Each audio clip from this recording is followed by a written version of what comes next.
Buenos dias. I've really been out of it for a few days now. I still have a bunch of diarrhea and headachy, and the stomach is icky. But actually, this is about the best I've felt in several days. I just about was blacking out on the road and busted the bike. Got it hauled out of an intersection in the truck. Got it to a restaurant, slept there. Now I'm just tired and beat and exhausted.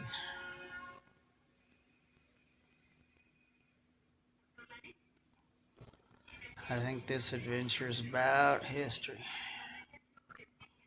Feel like I could sleep for weeks.